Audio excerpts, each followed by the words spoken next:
In the harsh Wyoming Territory of 1867, a weathered lumberjack named Ezra Blackwood had spent 15 years accepting that death would find him as alone as he had lived until a desperate family of 7 appeared at his cabin door during a brutal winter storm. When dangerous men arrived demanding his land, Ezra faced an impossible choice that would either destroy the solitude he'd built his life around or transform a man who'd forgotten how to care into someone willing to fight for the family he never knew he needed. But would opening his heart to strangers prove to be his salvation or his destruction? The crack of splitting wood echoed across the empty Wyoming valley like a gunshot in the November cold of 1867. Ezra Blackwood brought his axe down again, sending another log flying apart with the kind of force that came from 15 years of anger buried deep in muscle and bone. Sweat dripped from his graying beard despite the bitter air that turned each breath into a small white cloud. At 43, Ezra looked like a man carved from the same rough timber he spent his days cutting. His hands were thick with calluses that could grip an axe handle for hours without blistering. The scar running down the left side of his face from temple to jaw told the story of a falling branch 3 winters back, a reminder that even the trees he knew so well could turn deadly without warning. He paused to wipe his forehead with a sleeve worn thin from too many seasons. In the sudden quiet, something made him freeze. His ears, trained by years of listening for danger in the wilderness, caught a sound that didn't belong, the distant squeak of wagon wheels turning slowly over rough ground. Ezra's jaw tightened as he grabbed his rifle from where it leaned against a nearby stump. Visitors were rare this deep in the Medicine Bow Mountains, and in his experience, people who showed up unannounced usually brought trouble with them. He had built his life around staying away from other folks, and other folks staying away from him. The sound grew closer, mixed now with the tired lowing of oxen and something else, voices. A man's voice, deep and weary, and higher ones that might belong to women or children. Ezra crept through the thick willows that bordered his small clearing, moving as quietly as a hunter stalking deer. Through the golden autumn leaves, he saw them coming down the rough trail that led to his cabin. A covered wagon pulled by 2 oxen that looked ready to drop from exhaustion. The canvas top was patched with scraps of different colored cloth, like a quilt made from desperation. Walking beside the lead ox was a thin man with gray hair, his shoulders bent under more than just the weight of travel. On the wagon seat sat a woman holding a baby close to her chest. Her dress had been mended so many times, it was hard to tell what color it had started as. Around her clustered 4 other children of different ages, their faces pinched with the kind of hunger that Ezra recognized from his own hard times. The man leading the oxen called out toward Ezra's cabin, his voice carrying across the clearing. "Hello, the house. We don't mean any harm. Just need directions to Fort Laramie, if you please." Ezra stayed hidden, studying the family with the careful eyes of a man who had learned not to trust easily. The children's clothes were patched and repatched, their shoes worn through in places. The woman kept glancing nervously between the dark forest and her husband, as if expecting danger to come charging out of the trees at any moment. "We can pay for information," the man continued, though his voice had the hollow ring of someone whose pockets were as empty as his stomach. "Just need to know which way to head." The youngest child, a boy who couldn't have been more than 5, stumbled and fell to his knees beside the wagon. The woman quickly handed the baby to one of the older children and jumped down to help him. As she lifted the boy, Ezra could see how thin her arms were, how her movement spoke of someone running on nothing but determination. Everything in Ezra's mind screamed at him to stay hidden until they moved on. He had learned years ago that getting involved with other people's problems was a good way to inherit troubles he didn't need. His life was simple, quiet, and safe precisely because he kept it that way. But something about the way that little boy swayed on his feet, the way his mother's hand shook as she brushed dirt from his knees, cut through Ezra's practiced coldness like a blade. He found himself remembering what it felt like to be hungry, to be lost, to have nowhere to turn when the world seemed determined to grind you down. Against every instinct that had kept him alive and alone for 15 years, Ezra stepped out of the willows and into the clearing. The family turned toward him as one, their faces showing a mixture of hope and fear that made his chest tighten in ways he had almost forgotten. "Fort Laramie's 3 days east if you follow the river trail," Ezra said, his voice rough from lack of use. But that wagon wheel won't make it another 10 miles without breaking apart completely. The man straightened up, trying to find some dignity despite the desperation written in every line of his weathered face. "Name's Matthew Crane," he said, holding out a work-worn hand. Here's my wife Rebecca, and our young ones, Ruth, David, little Matthew, Elizabeth, and baby Samuel. Ezra looked at the offered hand for a long moment before taking it. The handshake was brief, careful, like two wild animals testing whether the other might bite. "Ezra Blackwood, you're on my land. We're grateful for the directions," Rebecca said, her voice soft but steady. She had the kind of quiet strength that comes from holding a family together when everything else is falling apart. "We don't want to be any trouble. If you could just point us towards someone who might fix our wheel." "Nearest blacksmith is back in Laramie City," Ezra replied, his tone making it clear he thought this was the end of the conversation. "You'd have to backtrack 4 days, maybe 5 with that busted axle." The words hit the family like cold water. Ezra watched Matthew's face crumble for just a moment, before the man pulled himself together again. The kind of stubborn pride that comes from having nothing left but your backbone. "Then we'll make do with what we have," Matthew said, though they all knew it was impossible. But as he spoke, little Matthew, the 5-year-old, swayed on his feet like a tree in strong wind. Rebecca caught him before he could fall. And in that moment, Ezra saw the truth written in the hollow of the child's cheeks. The way his small body seemed to fold in on itself. "When did they last eat?" Ezra asked, though he already knew the answer from the way the children's eyes followed every movement he made, like hungry animals watching for any sign of food. Matthew's silence told him everything he needed to know. Ezra stood there feeling like a man at a crossroads he had never wanted to reach. Every sensible thought in his head told him to point them back toward the main trail and wish them luck. Getting involved with strangers was asking for trouble, and he had built his whole life around avoiding exactly this kind of situation. But the sight of that little boy, barely able to stand on his own 2 feet, awakened something in Ezra that 15 years of solitude hadn't quite managed to kill. Maybe it was the memory of his own hungry days. Or maybe it was just the basic human instinct to help when help was desperately needed. "I've got stew cooking in the cabin," he heard himself say, the words feeling strange and foreign in his mouth. "And there's a shed where you can get out of the weather tonight." The relief that washed over Rebecca's face was so complete that Ezra had to look away. He wasn't used to being looked at like he was some kind of hero, and the feeling made him uncomfortable in ways he couldn't quite name. "We can't accept charity," Matthew started to say, but Ezra cut him off with a sharp gesture. "It's not charity. It's common sense. You try to travel in your condition, and I'll be finding bodies come spring." He turned toward his cabin, not waiting to see if they would follow. "One night. Then you figure out what comes next." As the family began unhitching their exhausted oxen, Ezra wondered what exactly he had gotten himself into. His quiet, ordered life suddenly felt as fragile as that broken wagon wheel, ready to come apart at the first real test. But as he listened to the children's excited whispers about warm food and shelter, he realized that maybe, just maybe, some things were worth the risk of breaking. The blizzard hit just before dawn on the second day, turning the world outside Ezra's cabin into a howling white nightmare that seemed determined to erase everything in its path. What had started as a simple overnight stay suddenly became something much more complicated as the Wyoming winter showed its teeth. Inside the small cabin, chaos reigned in ways Ezra had never experienced. Ruth, the 16-year-old daughter, tried to keep baby Samuel quiet, while her mother Rebecca worked magic with the last scraps of food in Ezra's cupboards. The younger children huddled together near the fireplace, their eyes wide with wonder at being warm and fed for the first time in weeks.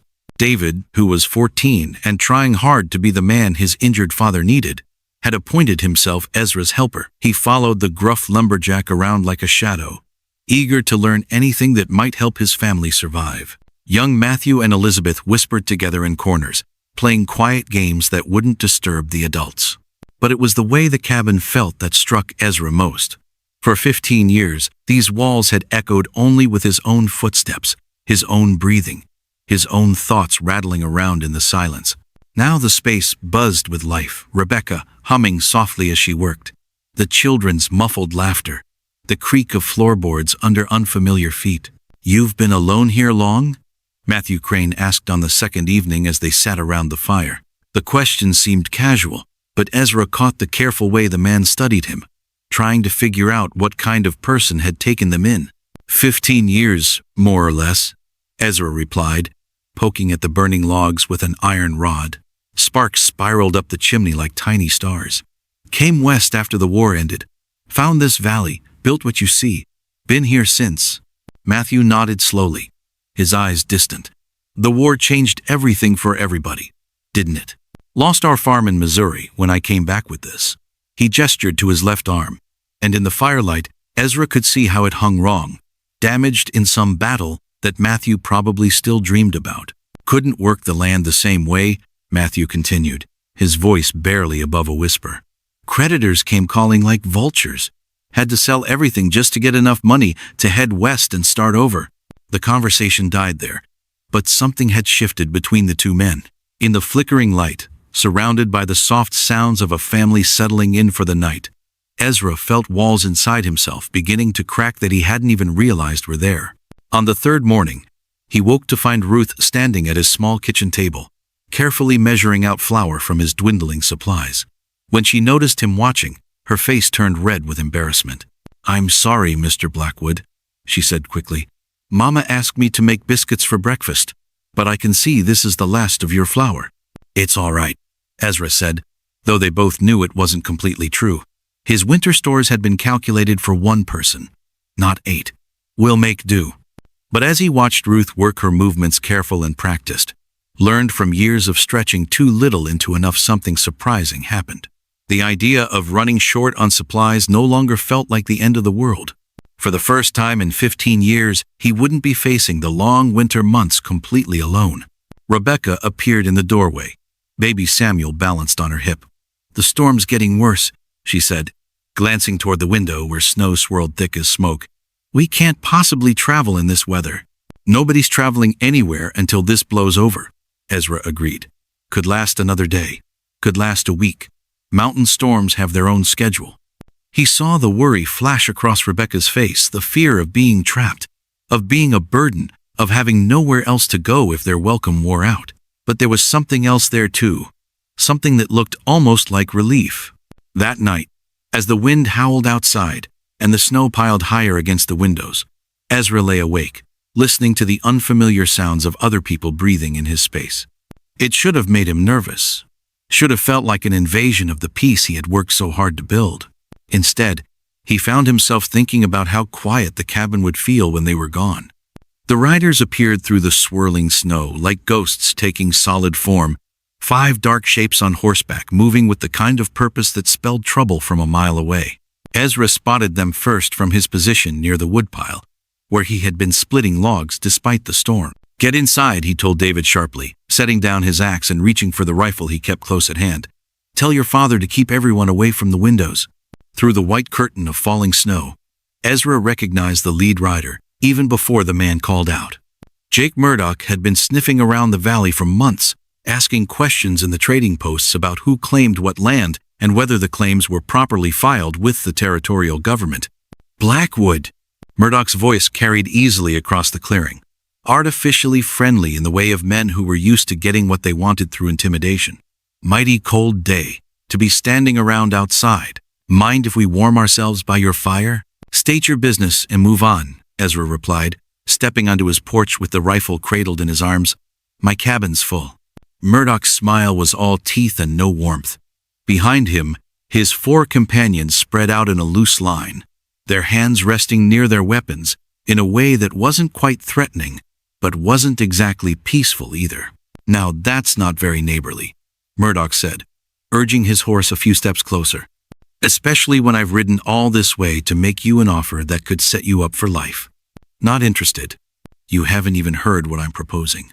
Murdoch's eyes swept over the cabin, the cleared land, the neatly stacked wood piles that represented years of Ezra's labor. "This valley, all the timber in it, I'm prepared to pay you a fair price. More than fair, actually." Inside the cabin, Ezra could hear baby Samuel starting to fuss, Rebecca's voice trying to soothe him. The sound of the family he was sheltering added weight to every word Murdoch spoke, made every decision more complicated. "And if I'm not selling?" Ezra asked, though he already knew where this conversation was heading. Murdoch's smile widened. showing too many teeth. Well, that's where things get a bit complicated, friend. See, this land isn't exactly officially yours, is it? No deed filed in Cheyenne, no claim registered with the territorial authorities. Far as the law's concerned, you're just a squatter who's been camping here without permission. The words hit like physical blows. Ezra had always known his claim to the valley was based on nothing more than 15 years of living here, working the land, and defending it from anyone who tried to take it. In the early days, that had seemed like enough. Now, with Murdoch's cold eyes measuring every inch of his property, it felt dangerously fragile. "I've got witnesses here," Murdoch continued, gesturing to his men. "We came out to check on some missing livestock, and what do we find? A known squatter threatening innocent travelers, trying to run them off land that doesn't belong to him. Could look like banditry to the wrong people, couldn't it, boys?" The four riders murmured agreement, hands moving closer to their guns. Ezra felt the familiar weight of isolation settling on his shoulders like a heavy coat. For 15 years, he had avoided exactly this kind of confrontation by avoiding people altogether. Now, with a family depending on his protection, the luxury of solitude was gone. "You've got until tomorrow morning to think it over," Murdoch said, wheeling his horse around. "After that, well, these mountains can be dangerous places. People disappear all the time. Tragic accidents, you understand." As the riders melted back into the swirling snow, Ezra remained on the porch, his rifle still ready. The storm that had seemed like a blessing just hours ago, keeping the family safe and warm, now felt like a trap closing around them all. Behind him, the cabin door opened quietly. Matthew stepped out, his damaged arm making him move carefully on the icy porch boards. "How much trouble are we in?" he asked, his voice barely audible over the wind. Ezra looked at this man who had stumbled into his life just days ago, bringing chaos and warmth and complications that Ezra had spent 15 years avoiding. In Matthew's eyes, he saw fear not for himself, but for his wife and children sleeping peacefully inside. "More than you bargained for when you knocked on my door," Ezra said. "This is my fight, not yours." But even as he spoke the words, he knew they weren't entirely true anymore. Somewhere in the past few days, the line between his problems and theirs had blurred beyond recognition. Inside the cabin, Elizabeth's voice drifted through the door as she read quietly to baby Samuel, her words mixing with the sound of Rebecca preparing another meal from scraps and determination, the sounds of family, of people who trusted him to keep them safe. Ezra realized that for the first time in 15 years, he had something worth fighting for beyond his own survival. The sound of Matthew checking his rifle in the pre-dawn darkness told Ezra that the younger man had made his decision without needing to say a word. Outside, the storm had finally blown itself out, leaving behind a world transformed by 2 feet of fresh snow that sparkled like diamonds in the pale morning light. "Your arm?" Ezra said quietly as they sat at the kitchen table, cleaning their weapons while the family still slept. "How steady is your aim these days?" Matthew flexed his damaged limb, testing the range of motion that would never be quite right again. "Not what it was before Shiloh, but I can still hit what I point at. Question is, are we really doing this?" Ezra looked around his cabin at Ruth sleeping peacefully in the corner with baby Samuel, at the younger children curled up together like puppies, at Rebecca resting for the first time in months, without the worry lines creasing her forehead. In the soft light filtering through frost-covered windows, they looked like they belonged here. "This valley has been my home for 15 years, he said, his voice barely above a whisper. "Built everything you see with my own hands. If Murdoch thinks he can scare me off with threats and legal papers that don't exist, he's got another think coming." But even as he spoke, Ezra knew this wasn't really about the land anymore. It was about the way Elizabeth had started reading to him by the fire each evening, her small voice stumbling over difficult words until he helped her sound them out. It was about David following him around like an eager student, soaking up everything Ezra could teach him about surviving in the wilderness. It was about Rebecca humming softly while she worked, filling spaces in his life he hadn't even realized were empty. In Missouri, before the war, Matthew said suddenly, his eyes fixed on something only he could see, "I had neighbors who tried to take our farm when I was fighting down south. Told my wife I was probably dead, offered to help her by buying the land for next to nothing." He paused, his good hand tightening on the rifle stock. "Rebecca held them off for 2 years. Did everything herself while I was gone. When I came back with this busted arm, those same neighbors started circling again like buzzards. Said a crippled man couldn't work the land proper, that it was a waste of good farming ground. Ezra waited, sensing there was more to the story. I could have fought them in court, could have stood my ground and made them prove their claims, but I was tired, hurting, and scared of what might happen to my family if I pushed too hard. So I took their money and ran. Matthew's voice was thick with regret. Been running ever since, telling myself it was the smart choice, the safe choice. Outside, the sun climbed higher, turning the snow-covered clearing into a blindingly bright arena where the day's confrontation would play out. Ezra could feel time slipping away like sand through his fingers. Some things are worth fighting for, he said simply. Even when the odds are bad. Matthew nodded, understanding passing between them without need for more words. They were both men who had learned hard lessons about standing up and about backing down, about the price of both courage and cowardice. As the family began to stir, Rebecca appeared in the doorway, her hair mussed from sleep, but her eyes alert. She took in the sight of the two men with their rifles and understood immediately what the morning would bring. "The children," she said, not asking but stating a fact that needed addressing. "Back room," Ezra replied. "Away from the windows. Ruth's old enough to help keep the little ones quiet." Rebecca nodded, already moving to wake the children and explain in calm, quiet tones what they needed to do. Ezra watched her work, marveling at the strength it took to hold a family together when everything was falling apart around them. Young Matthew, rubbing sleep from his eyes, looked between the armed men and his mother's tense face. "Are the bad men coming back, Mama?" "Maybe, sweetheart," Rebecca said, smoothing his hair with gentle fingers. "But Mr. Blackwood and Papa are going to keep us safe." The simple faith in her voice hit Ezra like a physical blow. When had he become someone that others counted on? When had he stopped being the man who solved problems by avoiding them and become the man who stood between danger and the people he cared about? As Murdoch and his riders appeared at the edge of the clearing, moving through the snow like wolves closing in on wounded prey, Ezra realized he was about to find out what kind of man 15 years of solitude had really made him. "Time's up, Blackwood." Murdoch's voice cut through the crisp morning air like a blade, carrying clearly across the snow-covered clearing where 7 armed men now sat their horses in a loose semicircle. "What's your answer going to be?" From his position on the cabin porch, Ezra could see that Murdoch had brought reinforcements, 2 additional riders he recognized from the rougher saloons in Laramie City. Men who hired out their guns to whoever paid best and didn't ask uncomfortable questions about right and wrong. "Same answer as yesterday," Ezra called back, his rifle held ready but not yet aimed. "This is my land, and you're not welcome on it." Inside the cabin, he could hear Ruth's voice, low and soothing, keeping the younger children calm in the back room. The sound strengthened his resolve in ways he hadn't expected. These weren't just strangers he was protecting anymore. They had become something more precious and more fragile than his own life. Murdoch's face darkened like storm clouds building over the mountains.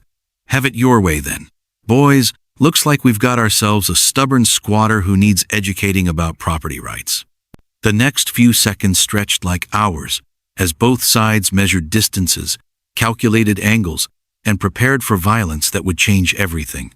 Ezra positioned himself behind the solid log wall of his porch, while Matthew's rifle barrel appeared at the back window of the cabin. The first shot came from one of Murdoch's hired guns, splintering the porch rail just inches from Ezra's head. After that, the peaceful morning exploded into smoke and thunder as rifles barked from multiple directions.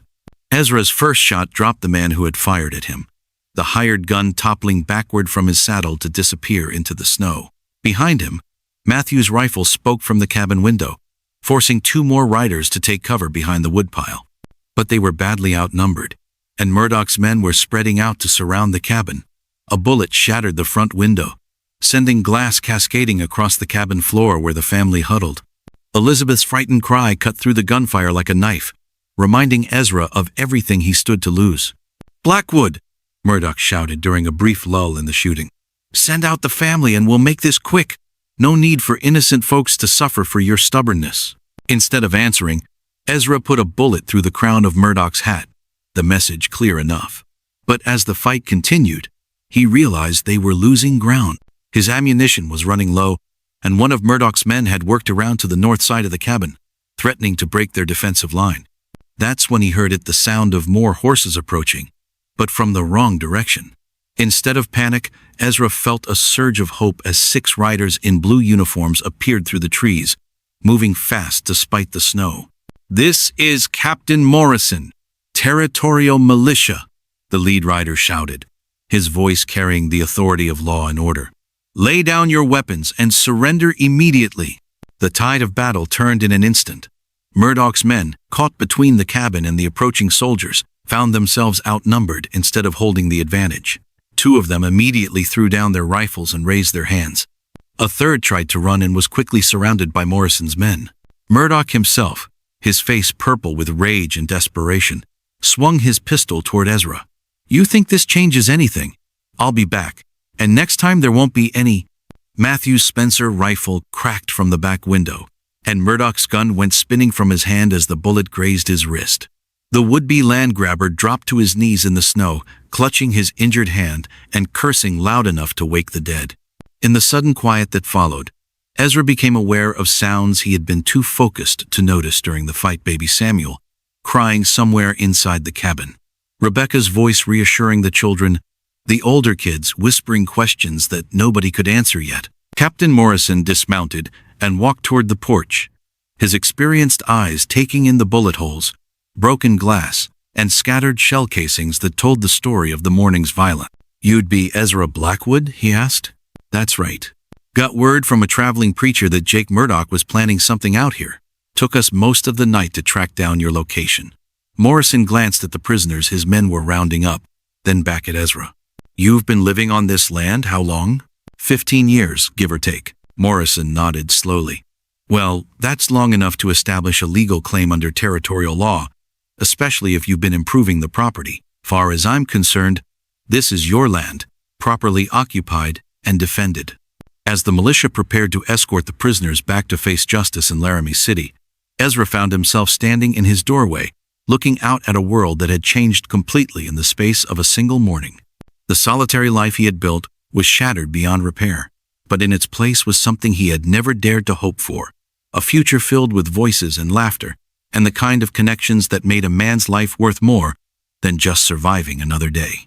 The letter arrived 3 weeks after the gunfight, carried by a territorial marshal whose horse steamed in the cold February air as if it had been ridden hard across frozen ground. Ezra read the official paper twice before the words fully sank in. Jake Murdoch had somehow posted bail and disappeared from the Laramie City jail, along with 2 of his men. "He's coming back, isn't he?" Rebecca asked quietly, watching Ezra's face as he folded the letter and tucked it into his shirt pocket. She stood at the kitchen window, baby Samuel balanced on her hip, looking out at the valley that had become their sanctuary. "Maybe," Ezra said, though they both knew it was more than maybe. Men like Murdoch didn't forget humiliation, and they certainly didn't forgive being shot and arrested in front of witnesses. But if he does, we'll be ready. The past month had transformed both the cabin and the people living in it.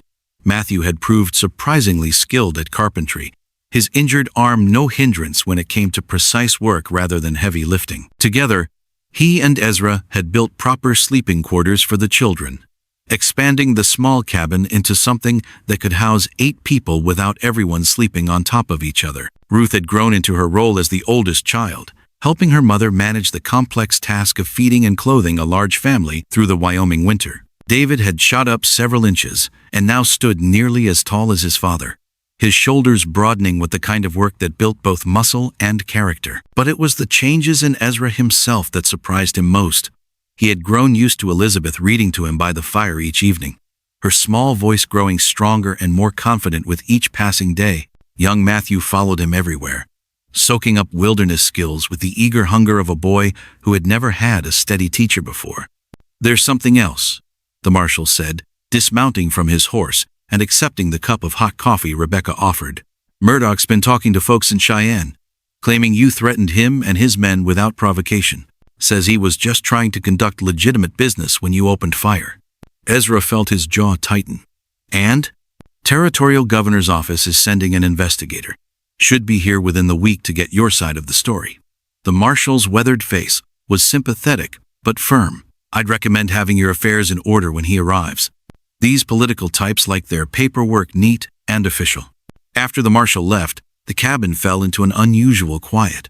Even the children seemed to sense that something important was happening. Their usual chatter replaced by whispered conversations and worried glances between the adults. That evening, as snow began falling again outside the frost-covered windows, Matthew approached Ezra with a proposition that caught him completely off guard. "I've been thinking," Matthew said, settling into the chair across from where Ezra sat, cleaning his rifle, "about what happens when that investigator gets here. What kind of questions he's going to ask." Ezra waited, having learned that Matthew's thoughts often took unexpected turns. "The thing is, a single man living alone on unclaimed land. That looks different to government officials than a family homestead with proper improvements and cultivation plans." Matthew paused, choosing his words carefully. "What if it wasn't just your word against Murdoch's? What if there were multiple witnesses who could testify that this has been a working family farm for years?" The suggestion hung in the air between them, heavy with implications that went far deeper than legal strategy. Ezra looked around the cabin at Rebecca, mending clothes by lamplight, at Ruth helping Elizabeth with her letters, at David whittling a toy horse for baby Samuel. "You're talking about lying to a territorial investigator," Ezra said slowly. "I'm talking about family," Matthew replied. "About people who've made this place their home, who've worked to improve it and defend it. The details of exactly when that started. Well, memories can be funny things, especially after 15 years. From across the room, Rebecca looked up from her sewing, her eyes meeting Ezra's with an expression he couldn't quite read. In that moment, he realized they were all waiting for his answer to a question that went far beyond legal documents or territorial claims. They were asking him to choose between the safety of solitude and the risk of belonging to something larger than himself. Spring came early to the Wyoming Territory in 1868, painting the valley with wildflowers and the bright green of new growth that made the harsh winters seem like a distant memory. The cabin that had once echoed with the hollow sounds of one man's footsteps now rang with voices and laughter that had become as familiar to Ezra as the changing seasons. Standing on his expanded porch in the warm May sunshine, watching David teach young Matthew how to properly swing an axe, while Elizabeth read stories to baby Samuel under the apple tree they had planted together, Ezra marveled at how completely his world had changed. The territorial investigator had come and gone 6 weeks earlier, a thin man with wire spectacles who had spent 3 days asking questions and examining documents. By the time he left, he seemed satisfied that the Blackwood Crane homestead was exactly what it appeared to be, a thriving family farm that had been established through hard work and legal occupation of previously unclaimed land. Jake Murdoch had never returned, though rumors drifted back from the territorial capital that he had been seen heading toward the Colorado goldfields, apparently deciding that easier prey might be found elsewhere. Ruth had married young Tom Henderson from the next valley over, and they were building their own place upstream where Tom could try his hand at raising cattle. But she still visited regularly, bringing news from the growing community of settlers and helping her mother with the endless tasks of maintaining what had become a substantial homestead. "Ezra," Rebecca said, appearing beside him on the porch with that particular tone in her voice that meant she had something important to discuss. "Matthew and I have been talking about something." He waited, having learned over the months that Rebecca's conversations often contained depths that weren't immediately apparent. "We know we can never truly repay what you've done for us, what you've given us by opening your home and your life to strangers who had nowhere else to turn."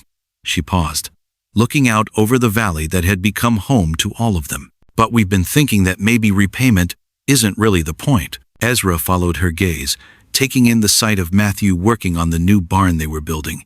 His injured arm no longer a source of shame, but simply another fact of life to work around.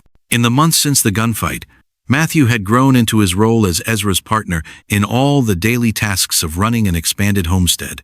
What if this was never about debt or charity or temporary arrangements? Rebecca continued. What if it was just about family, about people choosing to build something together that's stronger than what any of them could manage alone? The word hung between them, weighted with possibility and promise. Family. It wasn't something Ezra had thought he wanted, or even something he had believed himself capable of. 15 years of solitude had taught him to be self-sufficient, to need nothing from anyone. But as young Matthew came running up to show him the perfect pile of kindling he had split, and Elizabeth tugged on his sleeve to ask about the birds nesting in the barn eaves, and baby Samuel reached out his chubby arms to be picked up, Ezra realized that self-sufficiency had been a poor substitute for belonging. "I never had children of my own," he said quietly, his voice rough with emotions he was still learning to acknowledge. "Never thought I was the kind of man who could be trusted with that kind of responsibility." "Maybe you were wrong about that," Rebecca said simply, her smile warm with understanding. "Maybe we all were wrong about a lot of things." That evening, as they gathered around the expanded dinner table for the meal that had become their daily ritual of togetherness, Ezra found himself thinking about the man he had been just a year ago. That man had been preparing to face another winter alone, counting his supplies and calculating his chances with the cold precision of someone who had no one to depend on but himself. Now, surrounded by the comfortable chaos of a large family, listening to David tell stories about his day while Ruth helped serve the food, and the younger children chattered about everything and nothing, Ezra wondered how he had ever thought that solitude was safety. The risks were real. More mouths to feed, more hearts to worry about, more ways for the world to hurt him through the people he had come to love. But as Elizabeth climbed into his lap to hear a bedtime story, and young Matthew leaned against his shoulder to listen, and baby Samuel babbled happily from his mother's arms, Ezra realized that some risks were not just worth taking, they were necessary for a life to have real meaning. Outside, the Wyoming wind whispered through the pines, carrying the promise of another winter to come. But this time, Ezra Blackwood would not face it alone. He had learned that the strongest foundations were built not from logs and stones, but from the connections between people who choose to stand together against whatever storms might come. In the growing darkness beyond the windows, the valley settled into the quiet rhythms of evening. But inside the cabin, warmed by firelight and filled with the sounds of family, a man who had once believed himself destined for solitude discovered that sometimes the greatest courage lies not in standing alone, but in opening your door when strangers knock. The lonely lumberjack had found something worth more than all the timber in the territory he had found home.